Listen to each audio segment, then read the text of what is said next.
Welcome back, everybody, to another deep dive. Today, we're looking at something pretty crucial, and that is flood insurance. But we're going beyond just the policies and the premiums and all of that. We're really going to explore how people who actually live in these flood-prone areas, how do they think about the risk, and how does that actually shape the choices they make? Yeah, and what's really interesting is this isn't just about insurance itself. It's really a way for us to understand how people deal with uncertainty in general and make decisions that affect their lives, Yeah. their communities. It's a much bigger picture. Absolutely. And the study we're diving into today comes from Brisbane, Australia. Hmm. And this is an area that was significantly impacted by some serious floods back in 2011. So researchers went and they talked to almost 500 homeowners and renters. And some of the things they found were really fascinating. One of the things that really stands out to me is how this study shows us how what people think about risk, how they perceive risk is directly connected to the choices they make. And often these choices are made in situations where there's a lot of uncertainty. Okay, so let's jump into the details. One thing that really caught my eye was just the confusion around what flooding actually means. You'd think that would be super straightforward, but apparently in Brisbane before 2011, it wasn't. Yeah, you're right. The study found that a lot of people had their insurance claims rejected simply because the policies they had didn't clearly spell out the different types of flooding. Like some policies were really vague about what exactly riverine flooding was versus, stormwater runoff. There's even a story in the study about someone who had their claim rejected because the insurer said the damage was from riverine flooding, not stormwater. But the homeowner just thought it was flooding. Like, what's the difference, right? Exactly. And that confusion really points to how important it is to make sure that the language used in insurance policies matches what people experience in real life. When there's a mismatch, it can really damage people's trust in the system and make them wonder if insurance is actually reliable. Makes you think about how much of this comes down to experts using these technical definitions that everyday people just don't understand. The disconnect there. Oh, absolutely. And you see this theme popping up throughout the whole study. For instance, even though most people in the study had flood insurance, they didn't really think of their insurance company as a place to go for advice on how to protect their property. That's so interesting. You'd think if you're paying for flood insurance, you'd be all over any advice that could help you lower your risk and maybe even get a lower premium. You would think so. But what the study found is that people saw insurance as just this financial safety net, not as a source of practical strategies to actually reduce their risk. Makes me wonder if that's because there weren't any financial incentives for taking those mitigation measures, like premium discounts. The study mentioned that as a factor. Yeah, that's a key point. When there's no tangible reward, people might not feel as motivated to put in the effort to flood-proof their homes, especially when they're already dealing with all the uncertainty and the potentially high costs of insurance. It speaks to how complicated decision-making is. It's not always a simple cost-benefit analysis. It's about how people perceive risk. It's about their personal experiences, and it's about financial pressures. It's all tangled up. Exactly. And that's what makes this study so valuable. It sheds light on all those factors that go into how people perceive and respond to the risk of flooding.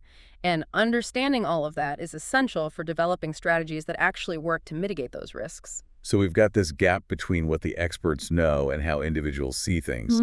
And we've got these financial considerations in the mix. What about the role of government assistance? Did the study touch on that at all? It did, and what they found was pretty surprising. Many residents, even those who didn't have insurance, said they felt strongly about being self-reliant, and they were actually opposed to any kind of government-subsidized insurance programs. Wow.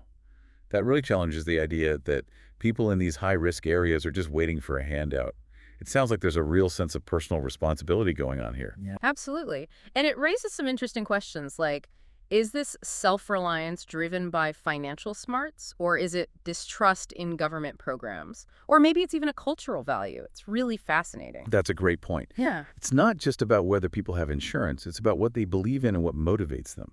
And those things can be very different from person to person. This is where things get really interesting when we look at how individual psychology and decision-making under uncertainty all come together. How do those personal beliefs and values actually shape the choices people make when they're facing a threat like flooding? And how do those choices, in turn, impact the effectiveness of broader flood management strategies? It seems like there's a real opportunity for more research to explore these dynamics. You're absolutely right. This study is a great starting point for understanding that complex interplay between how individuals perceive risk, the financial incentives that are in place, and the role of government in shaping how we manage flood risk. And that's where the study's findings about flood maps really come into play. You mean how people reacted to those maps that show which areas are at risk? I remember the study mentioned some pushback there, didn't it? Exactly. While people generally agreed that having updated flood maps is a good thing, they weren't too happy about the possibility of those maps leading to even higher insurance Yeah, premiums. I can see that. Yeah. If you're already shelling out a lot of money for insurance, the idea of it going up even more, even if it's based on data, is not going to be popular. It's not just about the money, though. The study suggests that some residents might downplay the risk simply because they've never personally experienced a major flood. They might think, well, it hasn't happened to me yet, so why should I worry? That's a classic example of how personal experience can sometimes outweigh hard data, even when the data is trying to give a more accurate picture of the actual risk. It highlights a really important challenge for anyone trying to communicate risk effectively. How do you bridge that gap between what the data tells us and what people perceive based on their own lived experiences? Especially when those experiences might be colored by things like what authorities have said in the past. The study mentioned that if flood risks were downplayed before, it could be contributing to a false sense of security now. That's right. If people were told years ago that major floods were unlikely, it makes sense that they'd be skeptical when new information comes along and contradicts that. It all comes down to trust and credibility. So it's not just about throwing data at people, it's about building trust, acknowledging when mistakes have been made in the past, and presenting information in a way that resonates with people's personal experiences and concerns. Exactly. And it's about giving people the tools to make informed decisions for themselves. That's why the study's findings on mitigation advice are so interesting. Even though most people had flood insurance, they didn't see their insurance company as a place to get advice on how to protect their homes. But wouldn't it make sense for both the insurer and the insured to want to minimize the risk of flooding? Seems like a missed opportunity there. It does. And it suggests we need a more collaborative approach to managing flood risk. Insurers could be more proactive by offering practical guidance, maybe even working with local contractors to provide flood-proofing services. And maybe offering things like premium discounts for taking those mitigation measures. Yeah. That could really incentivize people to take action. It's a win-win situation, reduced risk for both parties. Exactly. And this is where understanding the psychology behind all of this can be really helpful. If we can tailor our communication and incentives to match people's perceptions and motivations, we might be able to close that gap between knowing about the risk and actually doing something about it. This whole conversation has really shown me just how complex flood risk management is. It's not just about engineering solutions or insurance policies. It's about understanding human behavior, building trust, and empowering people to make smart choices. Couldn't agree more. It's a fascinating area for research, especially when you look at the intersection of individual psychology decision-making under uncertainty and how policies are developed. And this study from Brisbane is a great foundation for exploring those complex dynamics. Yeah. So for our listeners who might be thinking, okay, this is interesting, but what does it mean for me? What are some of the key takeaways? I think the most important takeaway is that risk perception is a very personal thing, and it's influenced by a whole bunch of factors, from our past experiences to the information we get from people we trust. And understanding those factors is key to making informed decisions, not just about flood insurance, but about anything that involves some level of risk. Exactly. Whether you're thinking about investing money, choosing a doctor, or even deciding whether to walk down a dark street, your perception of risk is going to play a role. So the next time you're faced with a decision that involves some uncertainty, take a minute to think about your own risk perception. What's influencing your thinking? Are you relying on personal experience, expert advice, or just a gut feeling? And don't be afraid to seek out different perspectives to challenge your own assumptions. Like we saw in the study, understanding different viewpoints and why people hold those viewpoints can help us make better, more informed decisions in the end.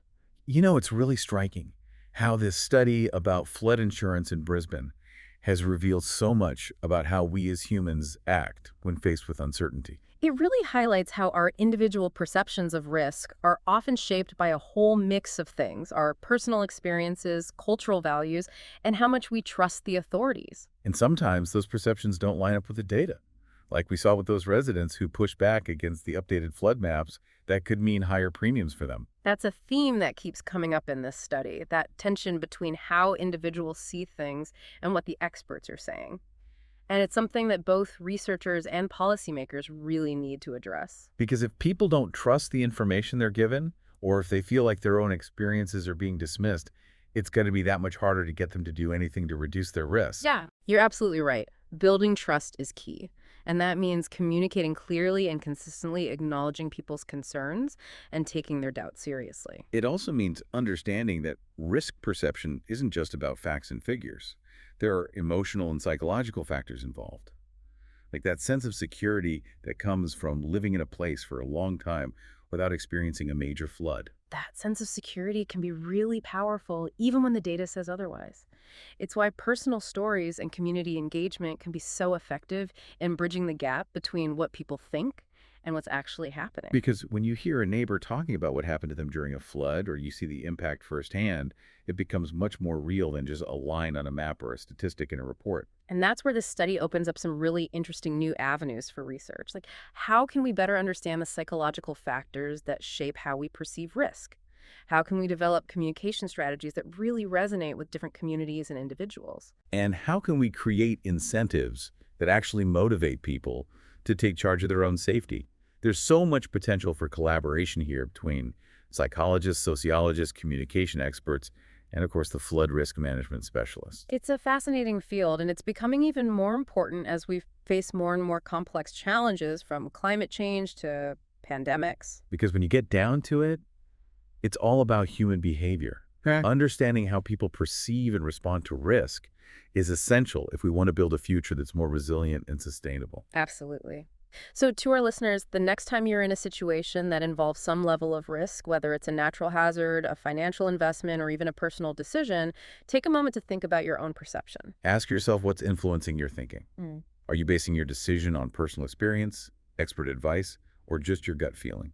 And are you willing to consider other perspectives and challenge your own assumptions? Because as we've seen in this deep dive into how people perceive flood insurance, the more we understand about how our own minds work, the better equipped we'll be to navigate this complex world and make informed decisions. Decisions that will ultimately create a safer and more secure future for ourselves and our communities. That's a great takeaway message. Thanks for guiding us through this fascinating discussion. It's really been an eye-opening experience. The pleasure was all mine. Keep exploring, stay curious, and as always, keep diving deep.